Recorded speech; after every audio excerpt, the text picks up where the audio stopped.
Right now at 9, KOAM has learned how much last year's data breach of the city of Joplin is costing taxpayers. Plus, voters in McDonald County will decide a $21 million school bond. We'll break it down. Also, a local school is on a mission to plant 10,000 plants for a fundraiser. And the Senate confirmation hearing of Judge Ketanji Brown Jackson begins. I'm Caroline Shively in Washington. I'll have details straight ahead. You're watching the KOAM News at 9, and it starts right now.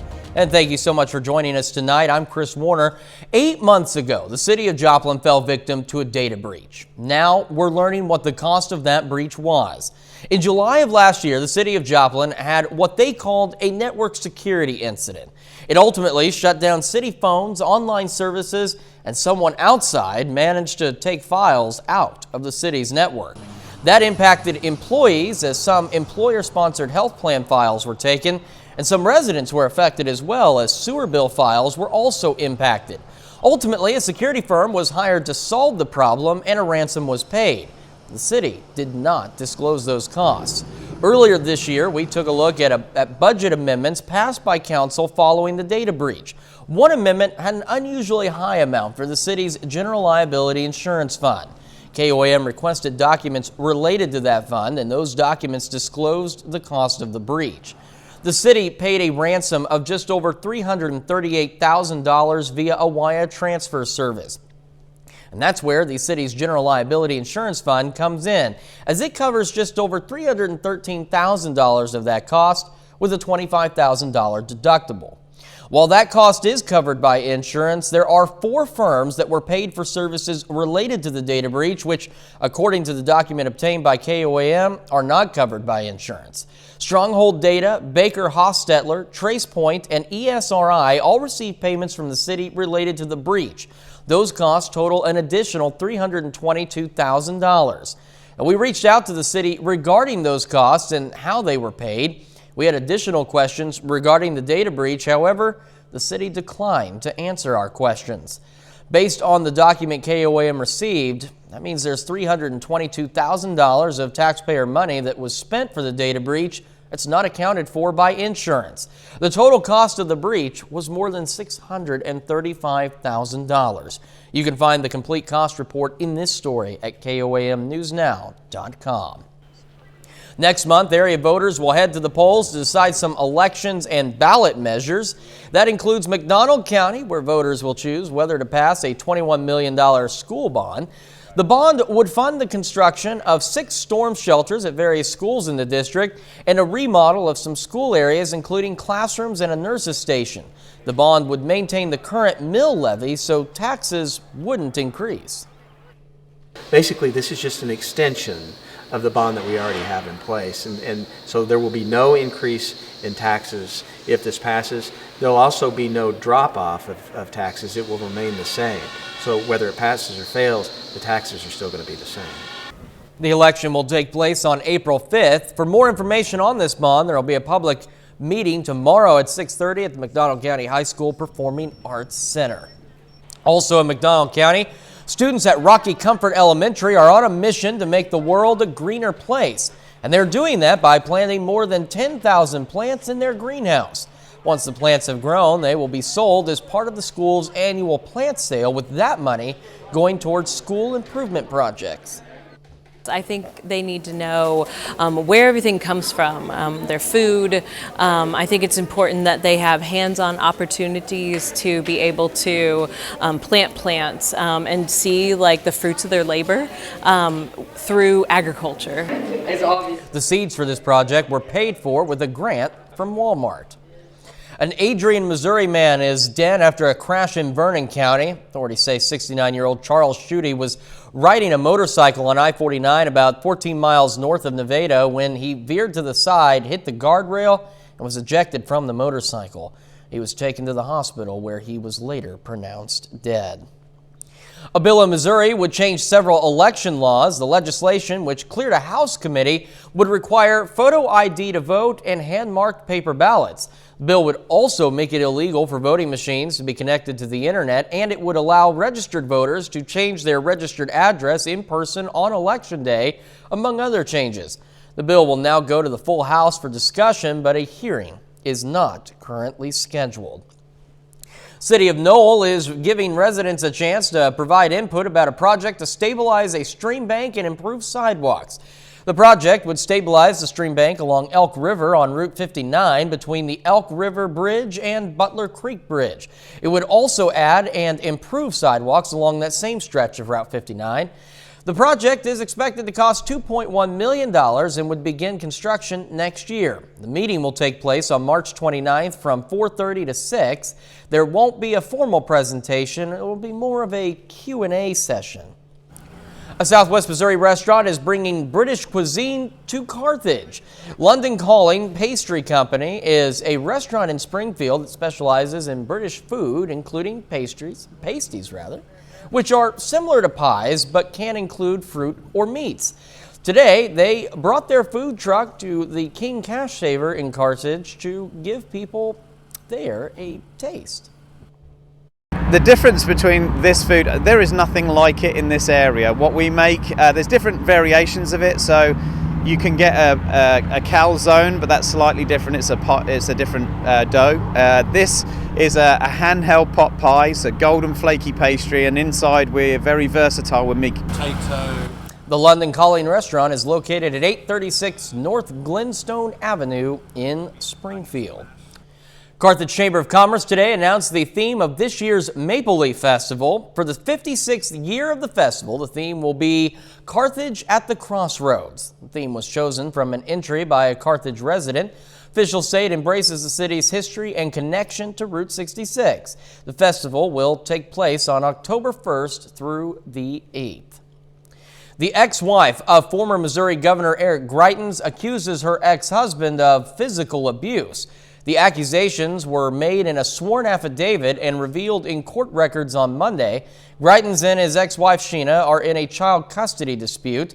Sheena Greitens accuses her ex-husband of physical abuse and of threatening to use his political influence to ruin her reputation. Eric Greitens resigned from office in 2018 after revelations he had an extramarital affair and accusations that he blackmailed the woman he was having the affair with. Greitens is currently running for the Republican nomination for senator to replace Roy Blunt, who is retiring.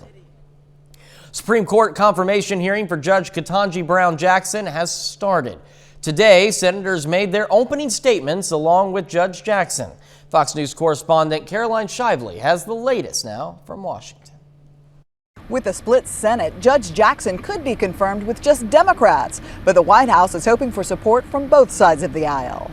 Welcome, Judge Jackson. Judge Ketanji Brown Jackson's historic nomination to the Supreme Court began today, the first of 4 days of hearings.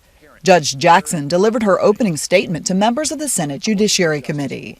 If I am confirmed, I commit to you that I will work productively to support and defend the Constitution. She's the first black woman ever nominated to the High Court and currently serves on the U.S. Court of Appeals for the D.C. Circuit. With your presence here today, you are writing a new page in the history of America. Jackson received bipartisan support during her previous confirmation last spring.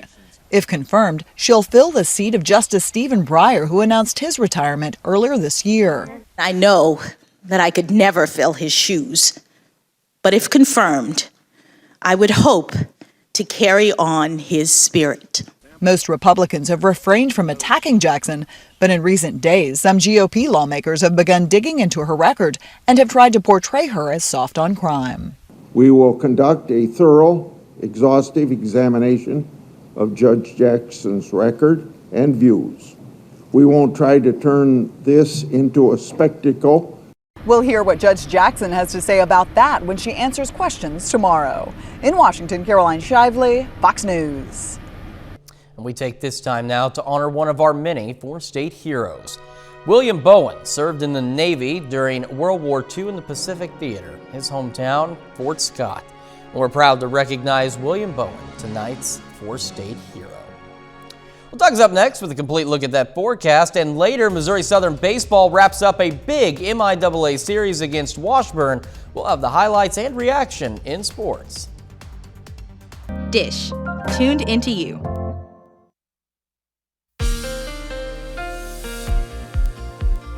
Well, it's definitely turned out to be a very wet day for us today. Showers, thunderstorms, especially during the afternoon into the evening hours. Just bands of rain all day long. Nothing too strong, nothing severe, but we've had some pretty good rainfall amounts and a lot of thunder, a lot of lightning across the region. You can see the periods of thunderstorms continuing to work through the region where you see the yellows, the oranges. That is our moderate to heavy amounts of rain. One big batch rolled through late this afternoon into the evening hours. Now a second band of heavy showers and thunderstorms starting to work through the region. You see all the thunder and lightning, Berry County down through McDonald County, picking up through the metro, kind of spotty, at least the heaviest across southeastern Kansas. But there's going to be a pretty good band that works through. If we look at rainfall so far just through the metro, about 1.3 inches of rain, but you can also see heavier amounts, nearly 2 inches once you get out across Woodson and also Wilson County. So most of us have picked up some pretty good amounts. All right, moderate rain, some thunder and lightning, Yates Center, Iola, over toward Erie, Girard, and then through Cherokee County picking up a little bit. On the Missouri side, still going Nevada over toward Stockton, but at least a little bit of a lull. And then it picks up again once you get into southwestern parts of Missouri from Joplin south along I-49, Neosho, Anderson, Pineville toward Bentonville over toward Cassville. Let's move to Oklahoma. Moderate to heavy rain, Ottawa County down toward Grand Lake and back toward Veneta, Craig County, Nowata County, Washington County. This is our last band for the night. This is a 3-day storm system, but you can see this back band all the way down just to the east of Dallas, quite a bit of severe weather, northeastern parts of Texas, several tornado warnings. And then on the back side of this system, here's where the area of low pressure is, and that will start to affect us as we go into the daytime hours tomorrow. You can even see some snow on the very back side. So a big system covering a lot of real estate, moving very slowly. Temperature is pretty steady, hanging out near 50. You can see the rain coming down, 7th range line, currently sitting at 52. It's windy, east-southeasterly winds at 20 miles per hour. All right, let's go through the rest of the overnight. This heavy band exits after midnight. Then we get into a lull, just mostly cloudy skies all the way into the morning hours. In the morning, we'll start to get some spotty showers on the Kansas and the Oklahoma side, but late morning into the early afternoon, we'll have a little dry line that's going to kind of work through a little trough, inverted trough actually, and this will fire up some scattered thunderstorms, mainly on the Missouri side as they push east. These are going to be very scattered, but the ones that do pop up, some of those could be a little bit on the stronger side, so we'll have to keep our eyes on that. All right, additional rain upwards to 1/2 inch. On the Missouri side, you can see on the Kansas side, the heaviest rains are slowly coming to an end, but still, we're going to get a decent amount of rain over the next 2 days. All right, 64 tomorrow, only 43 cold, drizzly showers on Wednesday, and then we start to dry out by Thursday. Chris? Doug, thank you. Up next, how surging prices in the housing market are impacting homeowners and prospective home buyers. The surging prices in the housing market pose a threat to homeowners and people interested in buying a home. Despite the increase in prices throughout the pandemic, many first-time buyers were able to purchase their dream homes. However, the median price of a home is up 15% compared to last year. Mortgage rates also have risen above 4% for the first time in nearly 3 years. Analysts expect these changes to slow the market in 2022, and they foresee higher prices into next year. Your future trips to Target could look like your cars will be parking under a carport, but the look is for a green purpose. A Target store in Vista, California is putting solar panels in its parking lot to test sustainable energy to power its stores. Target says the panels will be able to supply power for all the store's functions, including refrigeration, heating, and air conditioning. And customers coming to Target in electric cars will be able to charge them in the parking lot. Target says it wants 100% of its energy from renewables by 2030 and net zero emissions by 2040. General Motors makes a big buyback to continue investing in self-driving vehicles. The automotive giant says it's purchasing back SoftBank Vision Fund Limited Partnership stake in its Cruise division for about $2.1 billion, just 4 years after that investment firm jumped into the stakes on driverless car technology. GM is also making an additional $1.35 billion investment in GM Cruise Holdings. A company executive says it wants to refine technology and plans for a future autonomous driving taxi business. Facebook is locking out users who didn't activate their new update, Facebook Protect. It's intended for users who are likely to be a target of malicious internet activity like journalists, government officials, and human rights activists. The company sent an email earlier in March requiring users to enable the update in their accounts. However, the email address seemed suspicious to many users, making them ignore the notification, and now they're being locked out of their accounts. In some cases, even those who did activate the feature are being prohibited access, according to reports. A survey shows why Uber drivers are quitting, workers at Facebook's parent company are fleeing, and a Bloomberg article is getting slammed for being tone deaf. Fox's CJ Papa has today's Fox Business Briefs.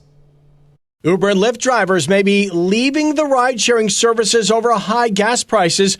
These drivers pay for their own gas. In a recent survey by Rideshare Guy found 15% had already quit driving, with 40% driving less. Despite recently adding a 55-cent per ride surcharge, drivers point out a ride could be 2 miles or 20 miles, making the surcharge meaningless. Uber and Lyft saying the number of drivers on their platforms is rising. Meta Platforms facing a worker exodus amid the stock price falling, a series of damaging leaks about its practices, in particular at Instagram, and pressure on its advertising business. Employees are reportedly posting messages saying they are feeling bad and want to leave, and others are saying they are already interviewing at other companies.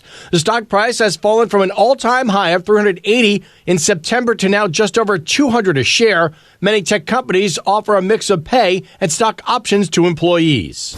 And a new Bloomberg op-ed is giving some strange tips to cope with record inflation, telling Americans who make less than $300,000 a year, take the bus, don't buy in bulk, eat lentils instead of meat, even cut chemotherapy for your pet.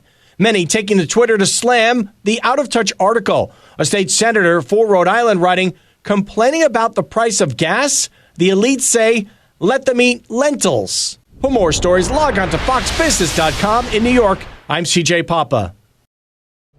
Still ahead, how meditation can help you achieve your goals. Meditation can be far more useful than imagined, as it can even help achieve your goals. According to a study from Poland, mindful meditation can be beneficial when dealing with crises and self-doubts.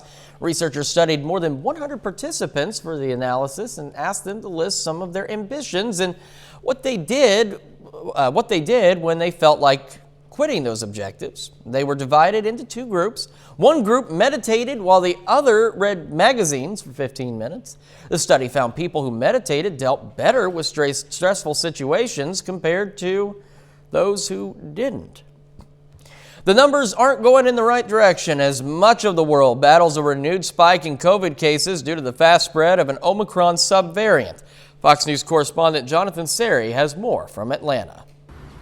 A new COVID surge could be just around the corner in China and Western Europe, where case numbers are skyrocketing due to the spread of the Omicron subvariant BA2. In the UK, the daily average of new cases is up to 107,000. Just a month ago, it was 37,000. But officials there are not putting COVID restrictions back in place, claiming there's no cause for alarm. Although case numbers are rising, infections are rising, and indeed hospital numbers are rising, we know that our vaccines work just as well against this subvariant. It's a different story here in the U.S. Less than 8,000 cases reported on Sunday, bringing the daily average below 30,000 for the first time since July. Health officials say it is possible to avoid another surge, pointing to a new CDC study showing 3 doses of the Pfizer or Moderna vaccines were 94% effective effective in preventing deaths or the use of ventilators. But only about 33% of Americans have gotten that third dose, leading to warnings about renewed COVID restrictions. If we do see a significant surge, particularly one that might result in increased hospitalizations, we have to be prepared to pivot. Some lawmakers say they'll fight to keep those restrictions from going back into place, especially mask and vaccine mandates for public schools. What we have done to our children, put them in a state of fear, is a travesty. The daily vaccination rate is also falling. We're now averaging less than 93,000 shots per day in the U.S. In Atlanta, John Panseri, Fox News. We're going to wrap up this half hour of the news at 9 with a marvelous comic auction. A pay copy of the very first Marvel Comics book pays off very handsomely to its owner. The 1939 copy of Marvel Comics #1, featuring the Human Torch, the Angel, Khazar, Submariner, and Masked Raider, has sold for $2.4 million in an online auction. The buyer's name hasn't been revealed. It's considered a top 3 must-have comics collectible and launched Marvel's future of comics, TV shows, and movies. The comic is called Pay Copy because it has publisher notes explaining how much writers and artists were paid. The Human Torch became a member of Marvel's Fantastic Four. Very fascinating. I don't have any cool comic books. I don't really have anything that's cool at all, unfortunately.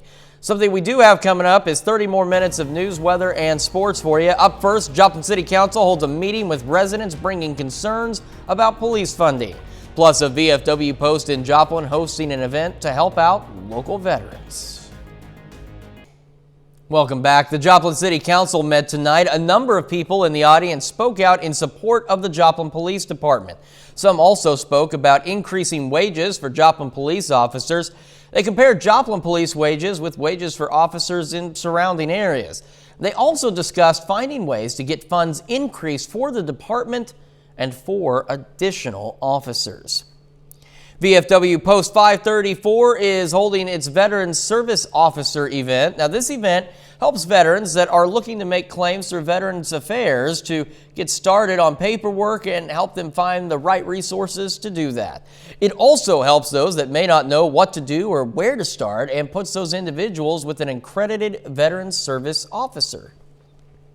We are here to help any veteran in need, whether they've served in a wartime or in peacetime. If they need help, we help as best we can with them, call in resources if we need. Post 534 has been serving the veterans in the community for 90 years now, and they are looking to continue doing that. 3 people are dead inside a New Orleans apartment complex. New Orleans police confirmed today the victims were found just after 3 a.m. after reports of a shooting. Their identities and ages have not yet been disclosed. Police provided no further details about those killings. The Biden administration opens a window on student loan forgiveness, and there are catches to qualify. The administration is offering up to $6.2 billion to help 100,000 people get college loan debt relief. But there are qualifiers to get it. Under the Limited Public Service Loan Forgiveness Waiver Program, borrowers can eliminate amounts after 120 qualifying payments of working in public service over 10 years. And some may have to consolidate non-direct loans into direct loans. Qualifying loan holders have until October 31st to apply. Death toll from the Russian offensive in Ukraine continues to climb following fresh attacks on several key Ukrainian cities. This comes as the humanitarian crisis through the country remains grim as President Biden visits Europe later this week. Fox News correspondent Jeff Paul has the latest from Lviv, Ukraine. The humanitarian crisis in Ukraine's port city of Mariupol is deteriorating by the day. Thousands of residents remain trapped as food, water, and vital medical supplies run dangerously low in the besieged city. Moscow demanded Ukraine surrender the city. In exchange, Russia would allow residents to leave. Ukrainian officials rejected the ultimatum. For 3 weeks, 400,000 citizens have been surrounded, without food, water, light, heat. Meanwhile, attacks continue to intensify in the capital city of Kyiv. Russian forces shelled a shopping mall in the northern part of the city over the weekend, killing at least 8 people. Dramatic video showed the building reduced to rubble as emergency crews assessed the damage. The Kremlin claimed the mall was being used by Ukraine to store rockets and other weapons. This all comes as President Biden preps for his highly anticipated trip to Europe later this week. During this trip, he's expected to finalize a package that would further punish Russia for the invasion. The number one thing that Biden should focus on when he's in Brussels is an open, public declaration of the scale of military reaction that will occur if Putin uses either a chemical or a nuclear weapon. President Biden first travels to Brussels to participate in an emergency summit. Then he heads to Poland to see the humanitarian crisis firsthand. In Lviv, Ukraine, Jeff Paul, Fox News. Later, the latest after a Boeing jet crashes in China with more than 100 people on board.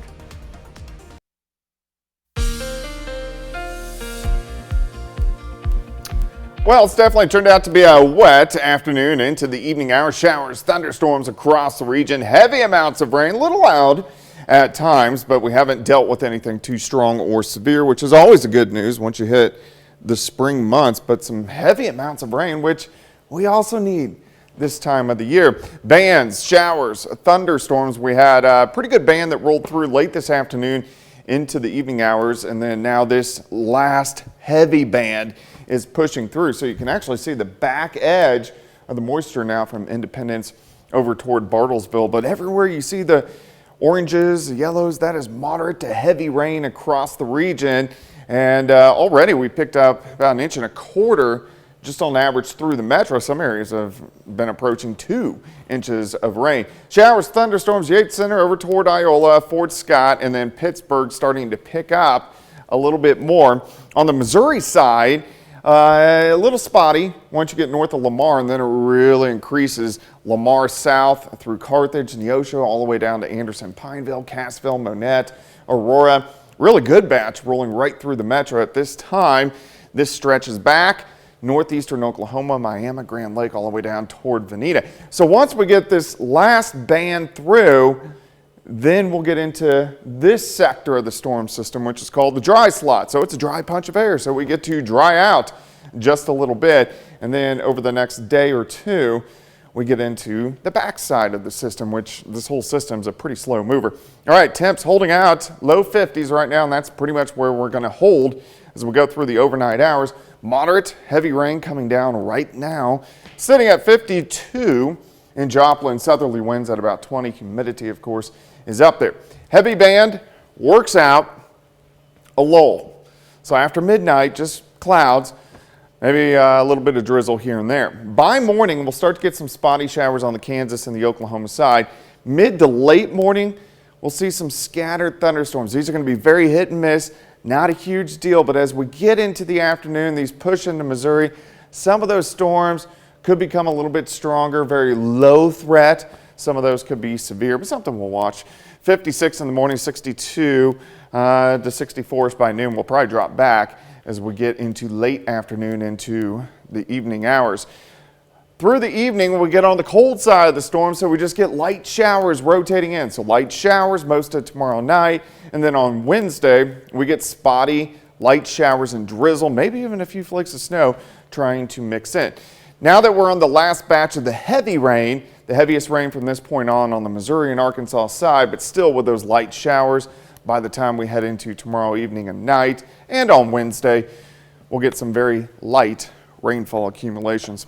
All right, 64 tomorrow, 43. That's it on Wednesday. So it stays pretty chilly, and then we start to dry out and warm back up as we head into the weekend. Chris? Sports Coach of the Year honors for a pair.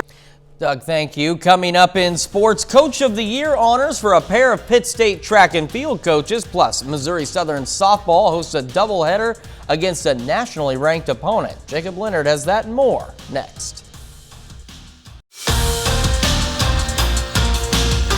The Missouri Southern baseball team has split the first 2 games of their 3-game series against Washburn. And both games have been decided by one run, with the Lions winning 10-9 on Saturday and the Ichabods winning 8-7 on Sunday. Now, the two teams at it early today, finishing off the series before the rain starts. On the mound, Cole Woods. Great early for Southern. Strikeout there. He actually strikes out the first 6 batters he sees. Now, Chayton Beck breaks the scoreless tie in the second. Fights it off into right to score Tragan Parker. Nice day for Beck. Lions up 1-0. In the third, it's now 1-1. We're going back to Beck again to right field. Case Tucker hustles around to score. Washburn puts a throw in the dugout, so Cole Robinson also comes home. Southern goes back up 3-1. But once again, Washburn has an answer, tied 3-3 in the 6th. Trevor McCollum drills it to center. One hops the fence for the ground rule double. Connor Scott scores. Ichabods have their first lead, and they would add to it. Washburn takes the game and the series 8-4. We got them Friday in a close game. They got us yesterday in a close game, and today the score maybe wasn't indicative of how close it was up until the maybe the 6th or 7th inning. But Washburn's a good team, man, and we're competing hard, and if we get a couple things fall our way, I think maybe we could win one more game. These are hard games to win, and we got to do some things, some smaller things right in order to give us a better chance. And I think sometimes we get make some careless errors, or however you want to describe it. We got to work on that and just do a little better job with the little things. Missouri Southern softball is also at home today. The Lions host a doubleheader against Minnesota State, aiming to avoid a 3rd straight loss. And the Mavericks are pretty good, man. They enter the day ranked number 21 in the nation.